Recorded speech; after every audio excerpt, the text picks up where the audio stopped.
সবাই বলেন আমিন। আয়াতের আলোকে যে বিষয়টা নিয়ে আজকে আলোচনা করার ইচ্ছা সেটা হলো সাহাবাগণের অনুসরণ ও ফজিলত প্রসঙ্গে। গত জুমায় আলোচনা করা হচ্ছিল সাহাবায়ে কেরামের মর্যাদা এবং তাদের গুণাবলী প্রসঙ্গে। সাহাবাদের গুণাবলী এটা বলে শেষ করা যায় না। কোরআনে কারিমে তাদের গুণাবলীর কথা উল্লেখ করা হয়েছে। যেমন সূরা হুজরাত এর ৭ নম্বর আয়াতে আল্লাহ তাআলা সাহাবায়ে কেরামের ঈমান যে কেমন এই প্রসঙ্গে বলেন যে তারা ঈমানকে ভালোবাসতেন। ঈমান এটা একটা মহাদৌলত, এর চেয়ে আর বড় সম্পদ কিছুই হতে পারে না। তো আল্লাহ তাআলা সাহাবায়ে কেরামদের ঈমানকে ভালোবাসত এই মর্মে বলেন ওয়ালাকিন্নাল্লাহা হাব্বাবা ইলাইকুমুল ঈমানা ওয়া যায়্যানাহু ফী কুলুবিকুম। কিন্তু আল্লাহ তোমাদেরকে ঈমানের প্রতি ভালোবাসা দান করেছেন এবং তিনি তোমাদের অন্তরে তা সুশোভিত করে দিয়েছেন। সুবহানাল্লাহ।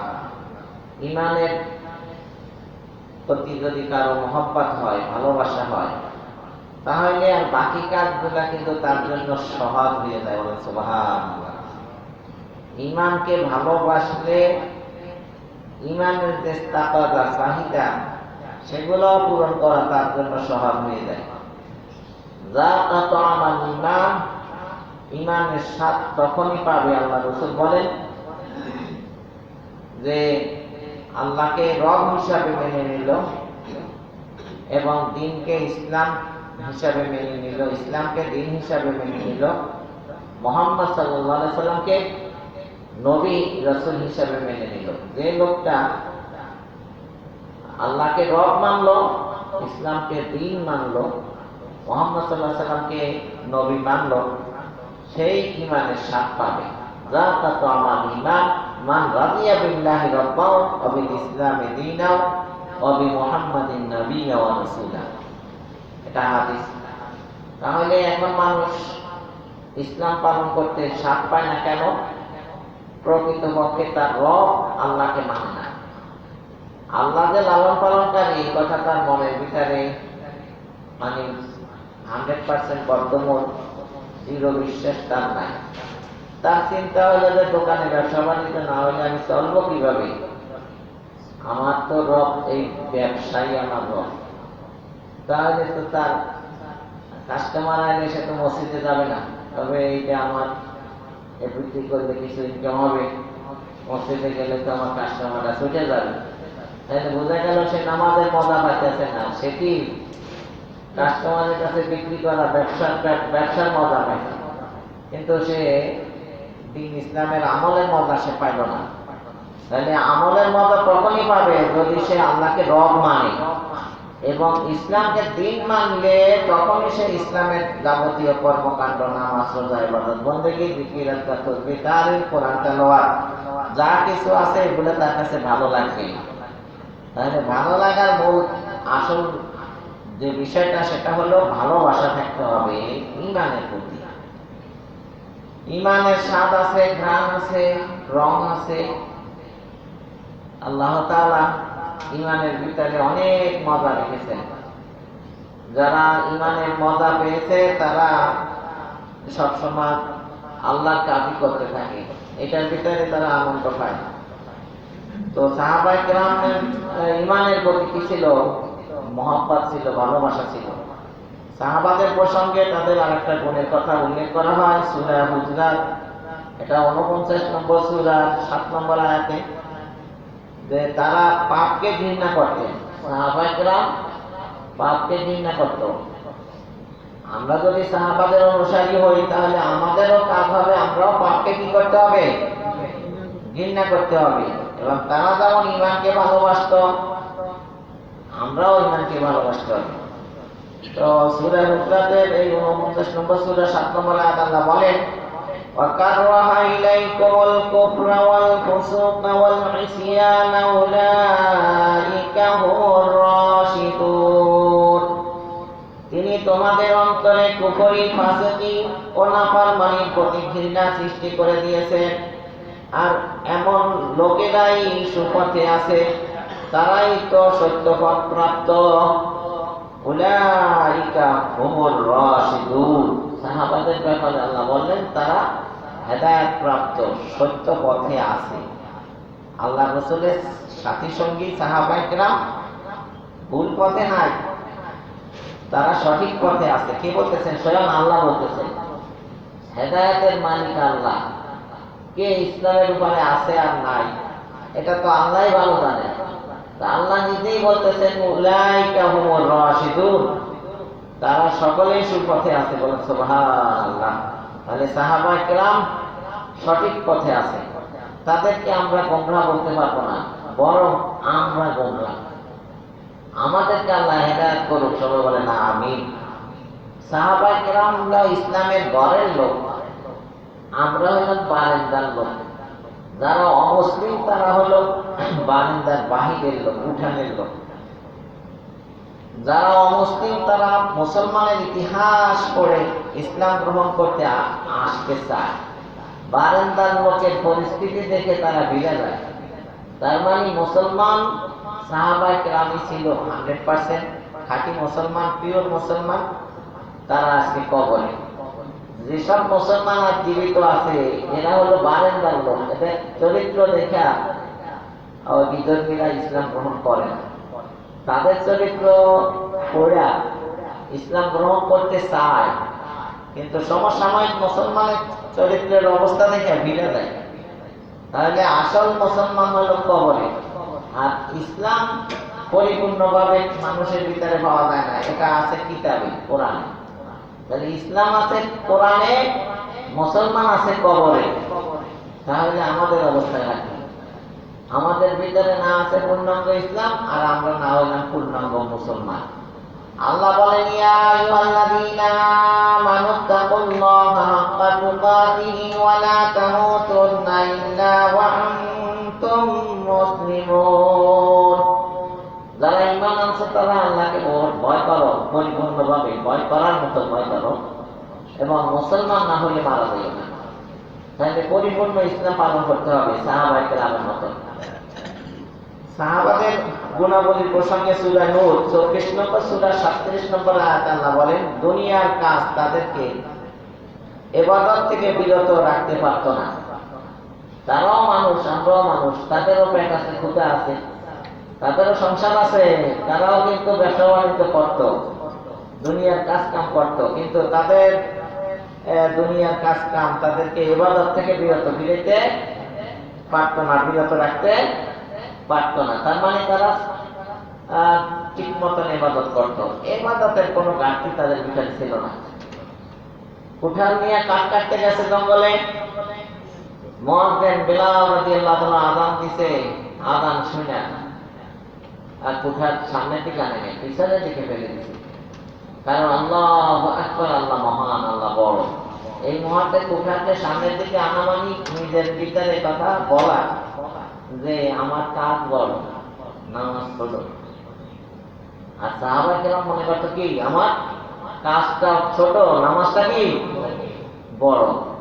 আজকে আমাদের সামনে কাস্টমার আসলে আমরা কি করি? নামাজটা পড়ে নেওয়ার। কিন্তু সাহাবাদের ভিতরে এই কাজ, এইরকম স্বভাব তাদের ছিল না। তাদের ব্যাপারে আল্লাহ তাআলা বলেন রিজালুল্লাহ তুলহিহিম তিজারাতুন ওয়ালা বাইউন আন যিকরিল্লাহ ওয়া ইকামিস সালাতি ওয়া ইতাইজ যাকাহ।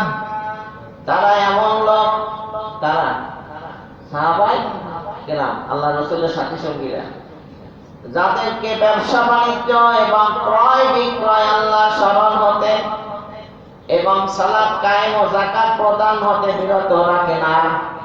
কে বলে? স্বয়ং আল্লাহ বলতেছে, কোনো গল্প কিচ্ছা কাহিনী না।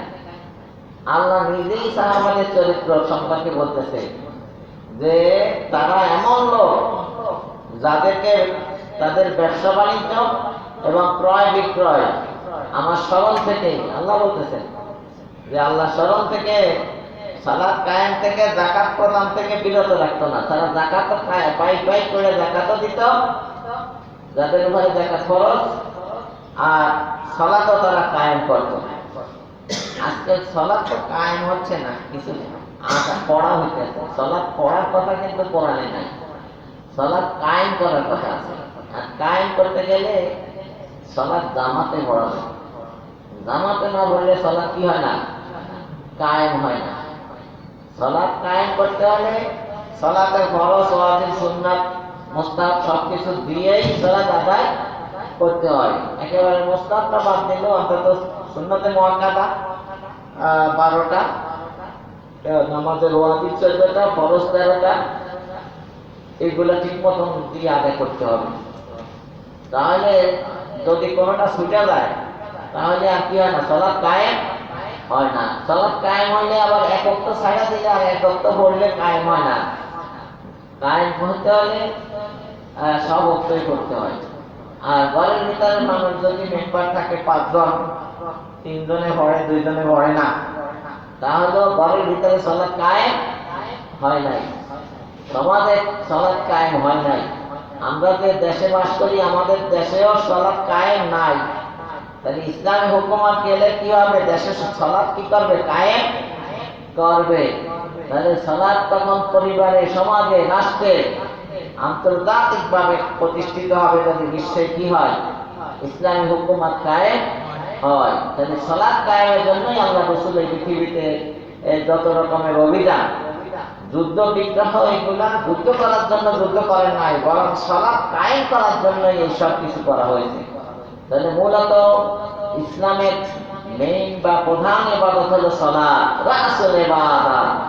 মানুষের শরীরের মাথা যেমন প্রধান, ঠিক এরকম ইবাদতের ভিতরে সালাতটা কি প্রধান।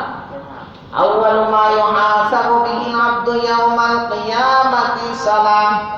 আল্লাহ রাসূল সাল্লাল্লাহু আলাইহি ওয়াসাল্লাম বলেন, কিয়ামতের দিন সর্বপ্রথম বান্দার কাছে আল্লাহর ভক্ত সঙ্গে সর্বপ্রথম সালাতের ব্যাপারে জিজ্ঞাসা করা হবে।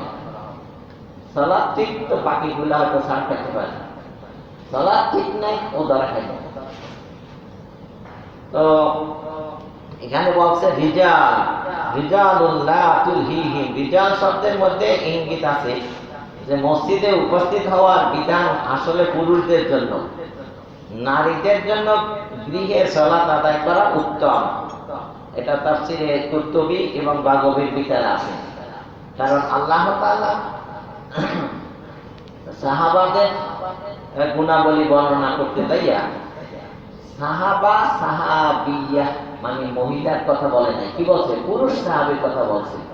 তারা সালাত কায়েম করে, কায়েম করতে হলে জামাত লাগে, জামাত ছাড়া সালাত কায়েম। তো এরা কারা, পুরুষেরা, রিজাল বলছে। তাহলে মসজিদে যাওয়ার ইঙ্গিতটা মহিলাদের জন্য না, কাদের জন্য, পুরুষদের জন্য। আমাদের এখানেও মসজিদ আছে, এটা মসজিদ বলা চলে না, এটা নামাজের ঘর। তারা জামাতে অংশগ্রহণের দরকার নাই, যারা বাসা বাড়িতে যেতে পারে না আসে এখানে সালাত আদায় করবে। অনেকে আছে মক্কায় যাইয়া তারা বারবার ঠেলাঠেলি করিয়া সালাত আদায় করে, ওইটাও ঠিক না। ওই 1 লক্ষ রাকাতে সব সে বাসা বাড়িতে হলেও পাবে, বলেন সুবহানাল্লাহ। শুধু তওয়াফ করার সময় যাবে খানায় কাবা, হ্যাঁ সাই করার জন্য যাবে, কিন্তু সে সালাত আদায়ের জন্য তার কাবা ঘরে যাওয়ার কোনো দরকার নাই, সে বাসা বাড়িতেই পড়বে। কিন্তু এরা করে কি, তওয়াফের সময় যেমন মুখ খোলা রাখে, ওরকম বাকি তওয়াফ করতে লাগে না 1 ঘন্টা, আর বাকি যে 6-7 দিন থাকলো ওই তওয়াফের হালাতেই থাকে। তাহলে কি হলো, গুনাহ হবে না? পরবর্তীতে যদি যায়ও মসজিদে হেরামের ভিতরে মহিলাদের জায়গা, নামাজের জায়গা আছে, সেটা ওই মাথাপে না, যেখানে তওয়াফ করে ওই জায়গা না, যেখানে সাই করে ওখানে না, পিছনে আরো অনেক বড় বড় মানে নামাজের ব্যবস্থা আছে, সেখানে তারা হেজাব খুলে দিয়ে আদায় করবে। কিন্তু এরা করে কি, মুআল্লিমেরা ওই হারাই যাবে দেখে কিছু কয় না, ওই জায়গা চিনাইতে মাথা পার, ওই যেখানে সাই করে ওখানে বারবার তারা সেখানে যায়, আর ঠেলাঠেলি ওঠো নামো পর্দার ব্যাঘাত সৃষ্টি হয়। এটা তারা ভুল বুঝতেছে, মনে করে হজ করতে গেলে। আর বাসার দেশের বাড়িতে এসে বললে কি কয়, সব পর্দা হচ্ছে বাংলাদেশে, ওই দেশে তো কোনো পর্দা দেখলাম না। পর্দা তুমি করো নাই, তোমার মতো তোমার আরো বোনেরা করে নাই, সেই জন্য কি ইসলামের পর্দা নাই? তো ওখানে কি সরকার তোমার নাকি পর্দা করার জন্য বলবে না? এটা তো যার যার আমল সে কি করবে। ওখানেও আছে, অনেক রাষ্ট্রের থেকে আসে, তারা একটা ক্যাপ করে, কি করে, আর দেখে দেখেও তো মানুষ অনেক কিছু শেখে। একটা ক্যাপ করে, ওই ক্যাপের উপরটাই হেজাবের ওই কাপড়টা ঝুলে যাবে, যাতে মুখটাও, মুখের সাথে কোনো কাপড় টাচ করলো না, পর্দাও কি ঠিক রইল। এই জন্য যারা ওই যে হজের লোক নেই মহিলাদেরকে, ওদেরকে বলে আপনারা একটা ক্যাপ কিনবেন, কিন্তু ক্যাপ কিনবেন ওই পর্যন্তই বলে, কেউ কেনেও না, ব্যবহারও কি করে না। তাহলে মহিলাদের পর্দা বাংলাদেশও আছে, সৌদিতেও কি ইসলামে থাকলে সব জায়গায় কি আছে। উম্মে সালমা রাদিয়াল্লাহু তাআলা আনহা থেকে বর্ণিত হাদিসে আল্লাহ রাসূল সাল্লাল্লাহু আলাইহি ওয়াসাল্লাম বলেন, নারীদের উত্তম মসজিদ তাদের গৃহের সংকীর্ণ ও অন্ধকার প্রকোষ্ঠ। তাহলে নারীদের জন্য এই যে বাসা বাড়িতেই হলেও সবচেয়ে উত্তম জায়গা, নামাজ আদায়ের জন্য সবচেয়ে উত্তম জায়গা। এটা বলতেছেন যে উম্মে সালমা রাদিয়াল্লাহু তাআলা আনহা, রাসূল সাল্লাল্লাহু আলাইহি ওয়াসাল্লামের স্ত্রী, উম্মাহাতুল মুমিনিন। তিনি বলতেছেন যে আল্লাহ রাসূল বলেন নারীদের উত্তম মসজিদ কোনটা? তাদের গৃহ, এই সংকীর্ণ গৃহ। এটা মুসনাদে আহমদের, এটা ৬ষ্ঠ খণ্ড ২৯৭ নম্বর পৃষ্ঠা। সাহাবায়ে কেরাম তারা কিয়ামতের বিপদকে খুবই ভয় করতেন। সব সময় কিয়ামতের, হাসরের, পরকালের ভয় অন্তরে তাদের ছিল সাহাবাদের। দিনরাত 24 আওয়ার্স এরা সবসময় পরকাল নিয়ে ভাবত। আমরা খালি দুনিয়া দুনিয়া নিয়ে ভাবাভাবি করি, কিন্তু সাহাবায়ে কেরাম তারা তাদের অন্তরে সবসময় কি কিয়ামতের বিপদ থেকে কিভাবে বাঁচবে এই চিন্তাই করত। এটা সূরা নূর 24 নম্বর সূরা 37 নম্বর আয়াত। আল্লাহ তাআলা সাহাবায়ে কেরামের অন্তরের অবস্থা তো আল্লাহ ছাড়া তো জানেও না, আর আল্লাহ তো ভালো করেই দেখতেছেন যে সাহাবাদের অন্তরে কি আছে এটা জানাই দিত। তো আল্লাহ বলতেছেন ইয়াখাফুনা ইয়াওমান তাতাকাল্লাবু ফীহিল কুলুবু ওয়াল আবসার।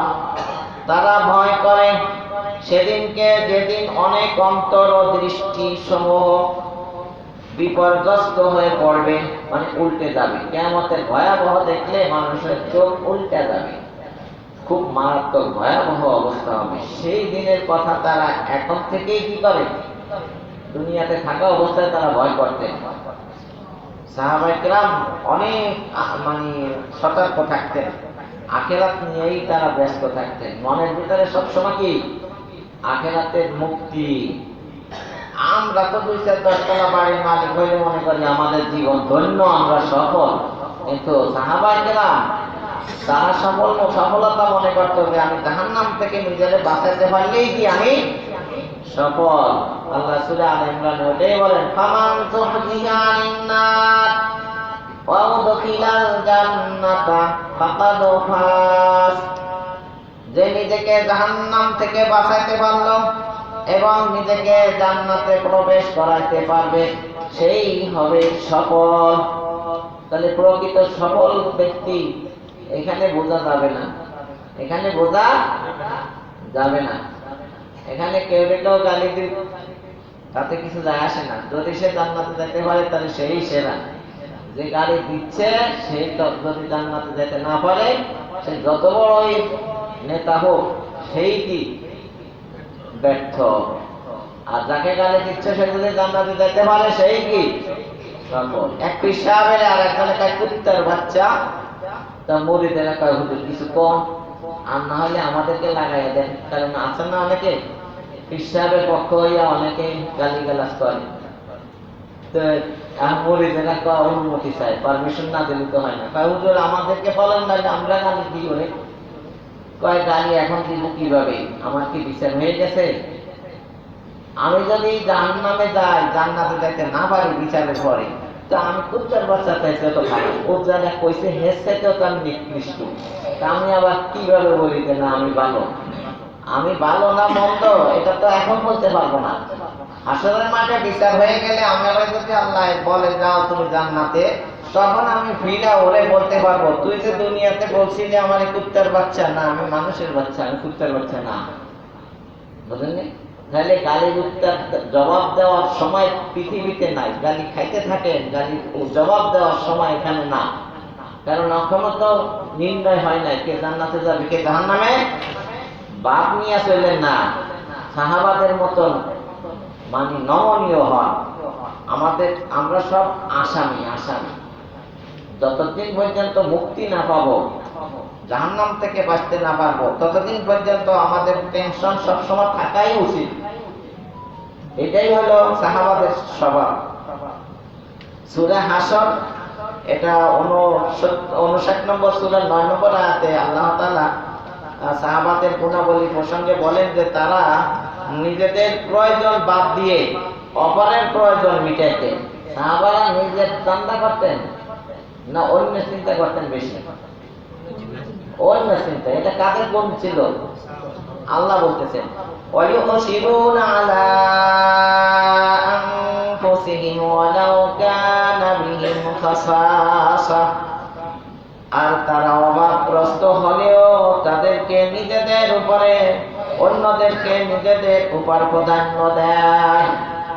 আল্লাহ বলেন তারা অভাবগ্রস্ত হলেও, তার মানে সাহাবায়ে কিরাম হতদরিদ্র অনেক অভাবী থাকার পরেও তারা অন্যরে নিজের সাথে কি দিত? প্রাধান্য দিত। ইয়ার মুখের বিরুদ্ধে এখন যেমন ওই যে জুলাই বৈষম্য বিরোধী আন্দোলনে মুগ্ধ শহীদ হয়ে গেল না, পানি খাওয়ানোর জন্য নামছিল, ওইরকম ইয়ার মুখের বিরুদ্ধে এক সাহাবী আহত ক্ষত বিক্ষত সাহাবী যারা যুদ্ধে আছে তাদেরকে পানি খাওয়ানোর জন্য বাড়িয়েছে। পানি লইয়া মুগ্ধ যখন পানি কইছে, ও কি পানি করতে আছে ইয়ার মুখের বিরুদ্ধে। আহত এক সাহাবী পানি বলছে, তার কাছে গেছে, পানি হাতে নেবে, এই টাইমে পাশে আর এক সাহাবী আহত, সে বলল পানি। তো উনি বললেন আমার সাথে মনে হয় ওর কষ্ট হতেছে, কি তুমি আমারে না দিয়ে আগে ওর কাছে যাও। ওর কাছে গেছে, আর যখন ওকে পানি দেবে তার পাশে তৃতীয় আর এক সাহাবী আহত অবস্থায় পানি বলছে, আর দ্বিতীয় সাহাবীও বললো আমার সাথে মনে হয় আমার ভাইয়ের কি কষ্ট। নিজের চিন্তা বাদ দিয়া অন্যকে কি করতেন? নিজে অন্যের প্রয়োজনীয়তা বেশি মনে করতেন, অনুভব করতেন, যে তার কাছে যাও। এই তৃতীয় সাহাবীর কাছে যখন গেছে, সে শহীদ হয়ে গেছে। এবার সে ওই পানি নিয়ে দ্বিতীয় সাহাবীর কাছে আসতে আসতে সেও শহীদ হয়ে গেছে। তারপরে আবার প্রথম সাহাবীর কাছে আসতে আসতে প্রথম সাহাবী যার কাছে প্রথমে গেছিল, যে পানি বলছিল, তার কাছে আসতে আসতে সেও শহীদ হয়ে গেছিল। তিনজন সাহাবী শহীদ হয়ে গেল মরণ অবস্থায়ও, কিন্তু নিজের ভাইয়ের চাইতে নিজের ভাইয়ের প্রয়োজনীয়তার কথা বেশি চিন্তা করছেন। এই হলো সাহাবায়ে কেরাম। তার সামনে কি বলেন আর কি চিন্তা করেন আল্লাহই জানে। আল্লাহ নিজেই বলেন ওয়ায়ুসিরুনা আলা আনফুসিহিম ওয়ালাউ কানা বিহিম খাসাসা। সূরা হাশর 59 নম্বর সূরা 9 নম্বর আয়াতে আল্লাহ তাআলা সাহাবায়ে কেরামের গুণাবলী বর্ণনা করতে গিয়ে বলেন যে তারা অভাবগ্রস্ত হলে অন্যদেরকে নিজেদের উপরে প্রাধান্য দেয়। এই তো সাহাবা। আমরা যদি সাহাবাদের অনুসরণ করি তাহলে নিজের প্রয়োজনের কথা চিন্তা করব না, সবসময় অন্যের কিভাবে সুখে থাকি এই চিন্তা করব। আবু যার গিফারি রাদিয়াল্লাহু তাআলা আনহু আল্লাহর রাসূল বলেন, আবু যার তরকারির ভিতরে ঝোল বাড়াইয়া দাও। পার্শ্ববর্তী প্রতিবেশীদের তুমি মাংস দিতে না পারলেও, তরকারি দিতে না পারলেও অন্তত তুমি ঝোল জানো কি দিতে পারো। তাহলে বোঝা গেল যে অন্যের চিন্তা করতে হবে। এবং হাদিসে আসছে কেউ যদি পেট পুরাইয়া আহার করিয়া রাত্রি যাপন করে আর তার প্রতিবেশী যদি না খাইয়া কষ্ট করিয়া ঘুমায়, তাহলে তার ঈমান নাই, সে পরিপূর্ণ ঈমানদার না। কি আমরা কি এটা চিন্তা করি? খাইতে না পারলে ফেলাইয়া দেবো, তবুও কাউরে দিব না, এই তো অবস্থা আমাদের। অবস্থাতে এখানে এই আয়াতটা আনসারগণের কিছু বৈশিষ্ট্য বর্ণনা করা হয়েছে। তারা তাদেরকে ভালোবাসে, যারা হিজরত করে তাদের শহরে আগমন করেছিল। আনসার সাহাবীরা মুহাজির সাহাবীদেরকে অনেক ভালোবাসতো, কারণ তারা মক্কা ছেড়ে কোথায় গেছে? মদিনায় গেছে, হিজরত করছে। তারা এখন তো কিছু নাই, ভিটামাটি কিছু নাই, বাড়িঘর কিছু নাই, এক কামড়ে চলে আছে। অনেকের কাপড় চোপড় ঠিক নাই, পায়ে জুতা নাই, মাথায় টুপি নাই, গায়ে জামা নাই, একটা চাদর গায়ে দিয়ে কোনো রকম চলে আসছে। এরা তো ওখানে রেখে আসছে, মক্কায় তাদের বাড়ি ঘর জায়গা সম্পত্তি সব কিছু থুইয়েই তো তারা গেছে। ইসলামের খাতিরেই তো তারা মক্কা কি করছে, মক্কা থেকে হিজরত করে মদিনায় গেছে, সব রেখে গেছে। কিন্তু আনসার সাহাবীরা এটা চিন্তা করিয়া মুহাজির সাহাবীদেরকে অনেক ভালোবাসতেন। সুবহানাল্লাহ। সাধারণত লোকেরা ভিটে মাটিহীন দুর্গত মানুষকে স্থান দেওয়া পছন্দ করে না, সর্বত্রই দেশীয় ভিনদেশীদের প্রশ্ন ওঠে। তো ওরা তো রোহিঙ্গা, দূর ওগো কি আমরা এত বেশি মানে সুযোগ সুবিধা দিই, ওরা তো এখানে কিছু না। এই চিন্তা সাহাবারা করছে? সাহাবারা যদি এই চিন্তা করতো যে ওদের তো এখানে কিছু নাই, যারা মক্কা থেকে হিজরত করে মদিনায় আসছে তারও তো এখানে ভিটামাটি কিছু নাই, তো এই দুঃখে দাম দেব। সাধারণত এরকমই তো করে পৃথিবীর মানুষ, যারা থাকে তাদেরকে তো দাম দেয় না, সর্বত্র এই দেশি বিদেশির একটা প্রশ্ন উঠায়। কিন্তু আনসার সাহাবীরা এই প্রশ্ন উঠায় নাই। আনসার সাহাবীগণ কেবল তাদেরকে স্থানই দেননি, বরং নিজ নিজ গৃহে আবাদ করেছেন, নিজেদের ধন সম্পদে অংশীদার করেছেন এবং অভাবনীয় ইজ্জত ও সম্ভ্রমের সাথে তাদেরকে স্বাগত জানিয়েছেন। বলেন সুবহানাল্লাহ। নিজের বাসার এক রুমে থাকতে দিচ্ছেন এবং নিজের এত বেশি ভালোবাসতেন যে আল্লাহ রাসূলের কাছে যাই, হুজুর আমার বাগানের অর্ধেক আমার বাইরে দিয়ে দিই। আল্লাহ রাসূল কয় না, এটা দেওয়া যাবে না। তখন কয় ঠিক আছে, তাহলে তুমি আমার বাগান পরিচর্যা করবা, ফসলের অর্ধেক তোমার দিয়ে দিব। হুজুর কয় এটা ঠিক আছে। বাগান হলো আনসার সাহাবী, পরিচর্যা করে কে? মুহাজির সাহাবী।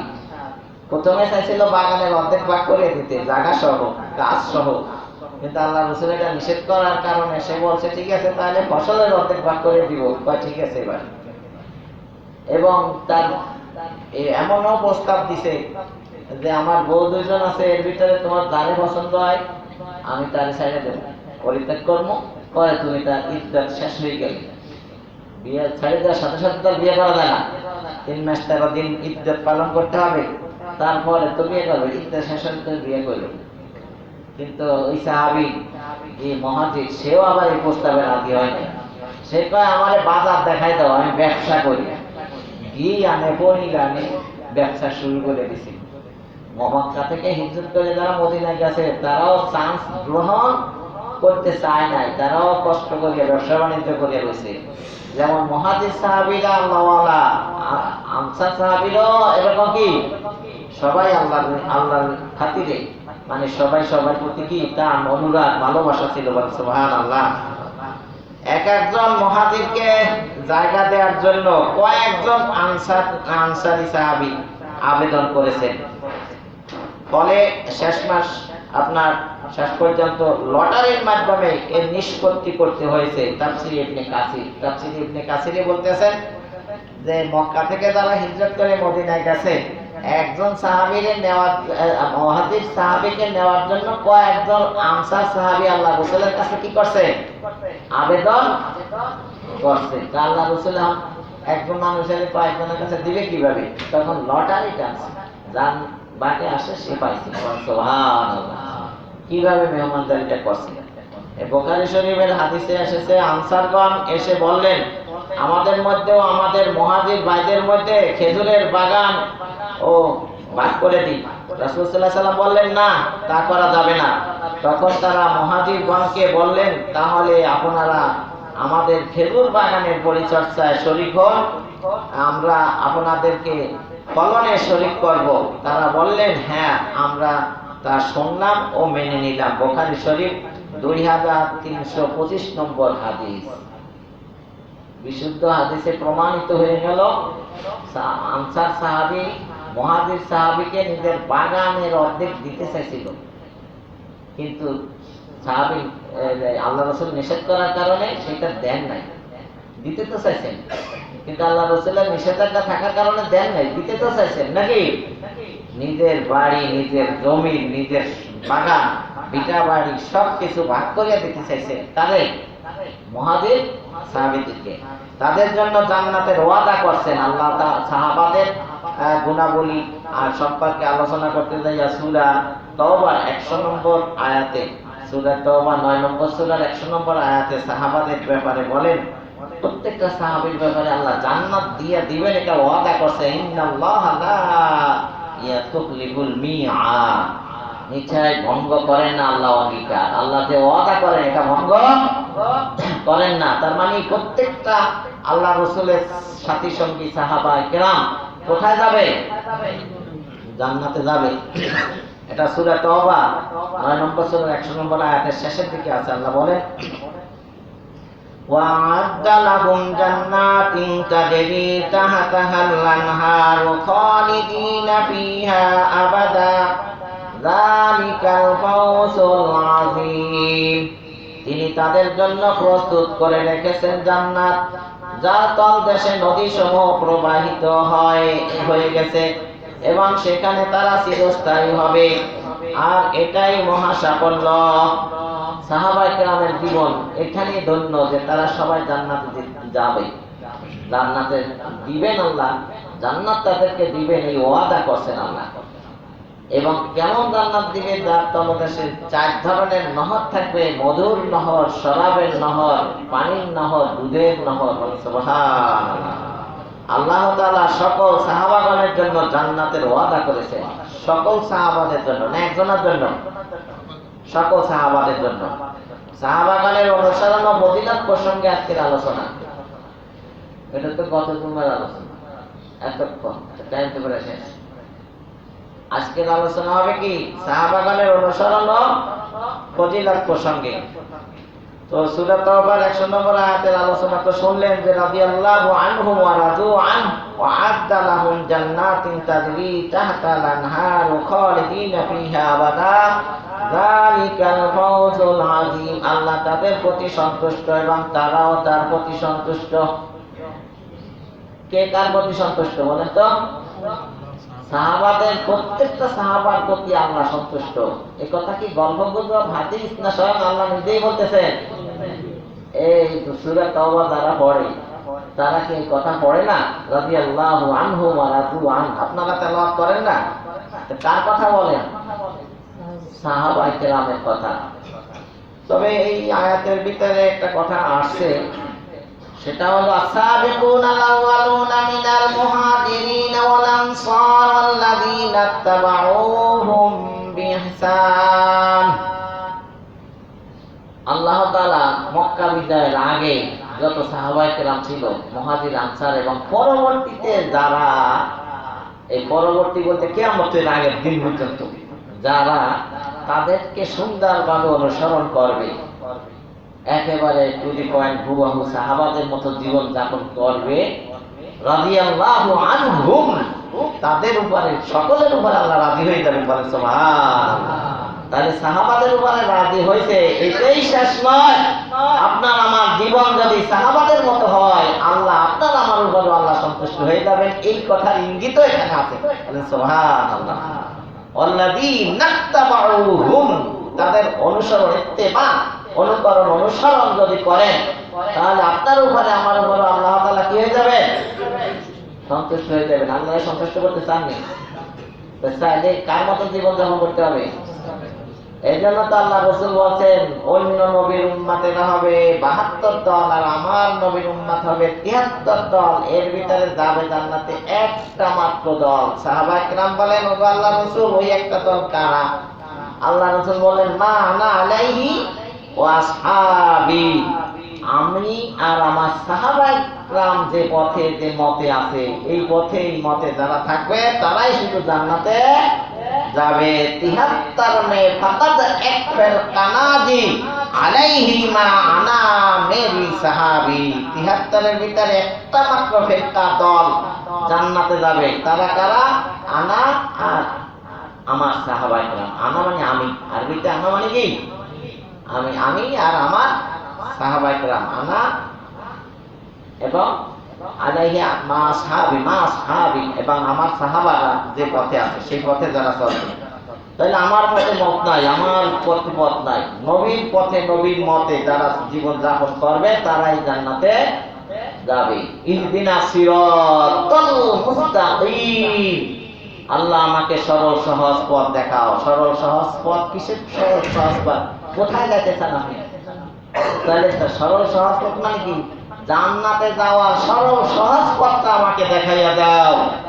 কোনটা সেই পথ? সিরাতাল্লাযীনা আন'আমতা আলাইহিম, যে পথে চলার কারণে তুমি তাদেরকে পুরস্কৃত করেছো। তারা কারা? সাহাবায়ে কেরাম, নবী রাসূল, সিদ্দিকিন, শহীদ, সালেহিন, এরাই হলো কি আপনার পুরস্কার প্রাপ্ত।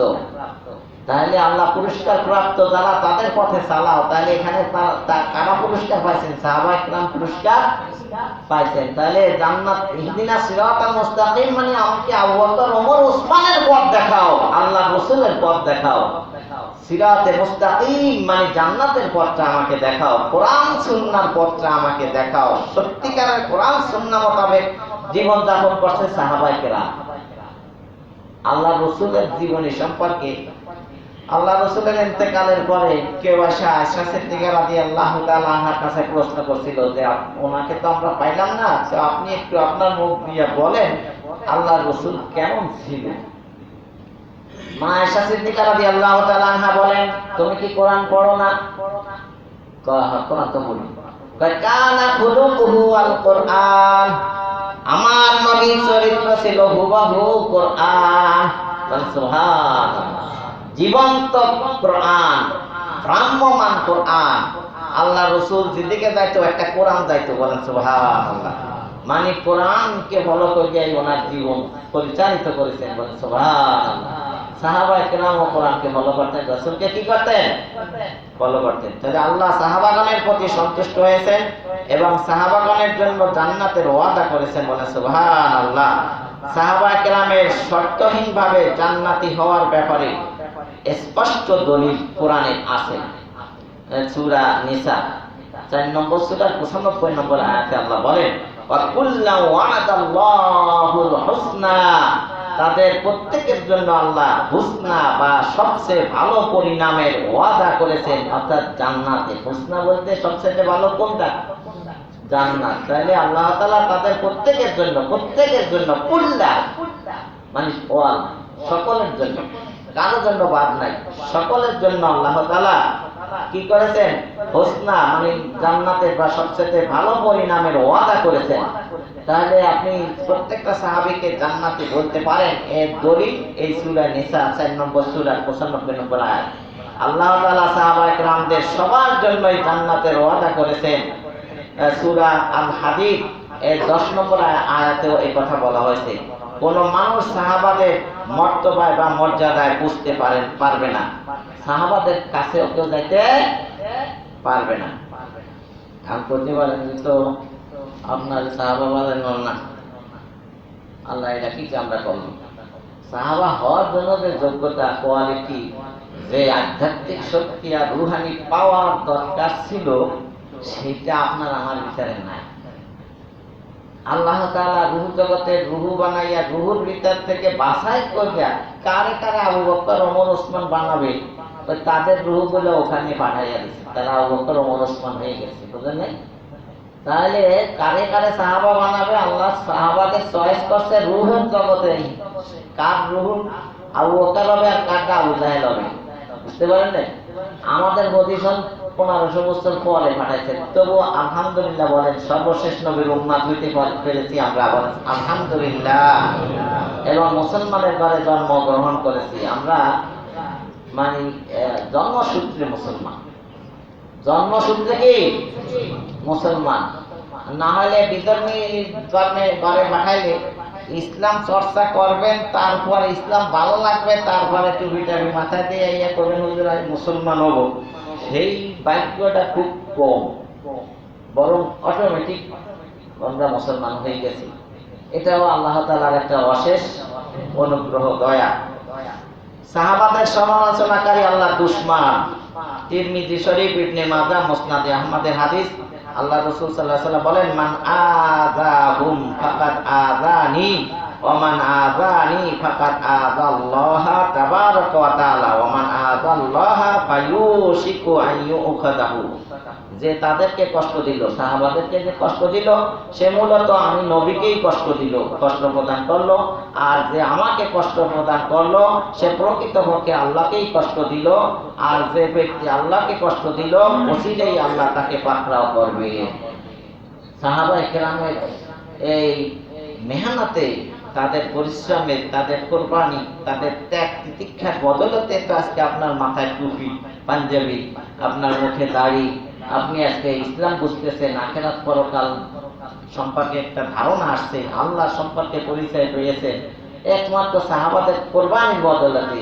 তাদের সমালোচনা করা মানে স্বয়ং আল্লাহ মানে আল্লাহকে কি দেওয়া, কষ্ট দেওয়া, যেটার ব্যাখ্যা আমি গত জুমায় বলেছিলাম।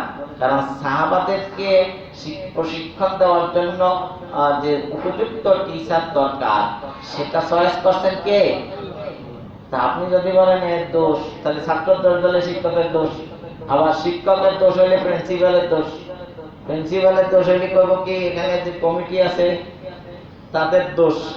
নেশমাস ঘুরতে ঘুরতে দেখা যায় মেইন সমস্যাটা গোড়া নাকি?